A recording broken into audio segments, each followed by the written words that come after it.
Hello guys and welcome to my channel. So today I'm gonna teach you how to kick the Wi-Fi network out so it's connecting to your Wi-Fi. So let's get ready. You need to download Netcut. This Netcut you need to download and install on your desktop.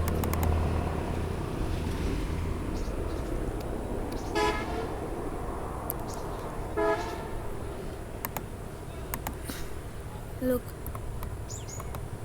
go to arcai.com. You find to download. So let's start. Look, two mains are connected. First one is mine and second one is Jono. So click here and click on cut off and it became off. So they cannot open your Wi-Fi. So please like and subscribe. Please.